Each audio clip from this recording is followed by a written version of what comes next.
how do we adapt? How do we perceive it or project it? And how do we overcome it so that we can move forward and keep moving? How do you communicate it without expressing your own stress?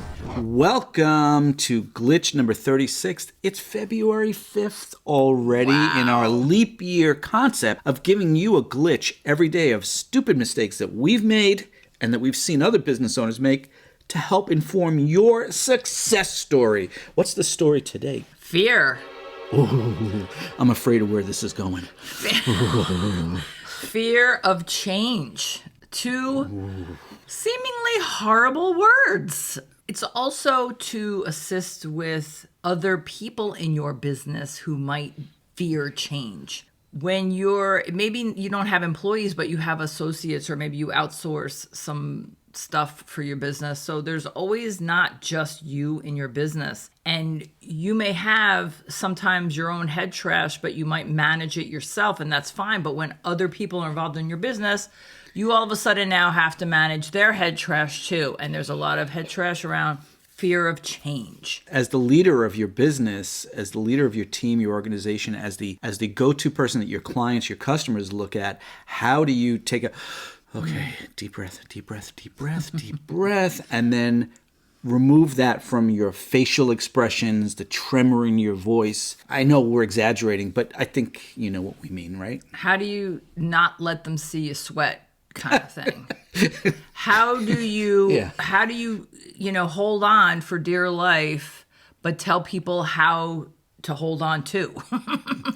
Right? And that's part of being a leader. That's part of owning a business and being influential with what you want to happen in your business and how to grow your business and, just hiring people. Yet or more leadership junk you got to deal with. Even if you don't think you're a leader or that you don't think leadership applies in your business, it does. It does, and you is. Yeah. You are. But while you mentioned the project, can we just reference who we are and what this project is? So I'm Trevor, and this is Linda Ray. And we've had this little YouTube channel for a number of years now. But last year, Linda created this project, the Biz Glitch Project. And it is a mistake of the day, mistakes that we have made in our business careers, both as employees or owners of businesses, and business mistakes we've seen the thousands of small business owners we've spoken to over the last couple of years. We've seen them make. And this was a brilliant idea she put together. And so what we're doing is we're sharing it with you this leap year, 2024, 366 days of glitches. Watch our videos by, like, subscribing, all that stuff. But also, through February 29th, you can become a glitch guru for only $29, which means that all of the worksheets and downloads that we have that are accessories to this project, you get that built into the price. It's a one-time price. If you're not a guru and you watch one of our videos, you decide, I like that idea of that download, I want to get it. Many of them you'll have to pay for separately. So consider becoming a guru. I love this project, and not because I created it, but because I wish this was around 25 years ago. Yes. Before embarking as a younger person in my early 30s, coming off a corporate career, getting into a small family business, I wish I was confronted with someone who had been exposed for 25 to 30 years of mistakes and issues that happen in business, invariably, inevitably. But how we handle it and not falling into despair and dysfunction and all the toxic things that could happen when mistakes happen if we don't really take heed with the best practices. You don't see these mistakes in business books. You go to school for your master's in business administration, or you take basic business classes in college. You go to business school to learn about this stuff.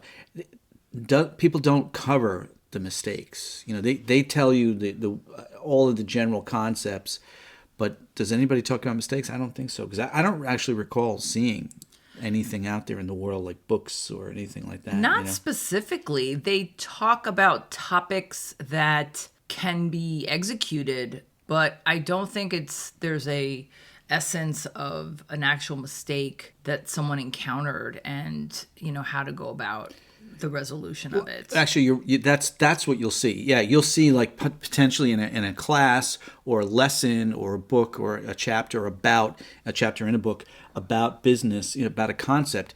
You may see an example, but this concept that Linda's talking about that we wish we had when we were starting out is 366. I mean, this is mind-blowing. These are huge. This is a tremendous number of mistakes that we're sharing with you to help you become more successful and learn from our mistakes. There's human condition behind all of these activities, and to have people like us who are sharing because we lived through it or we've seen people live through it, I think that's kind of what makes it very special. Let's move on to the goal. You see change coming down the road. You know that you have to embrace it.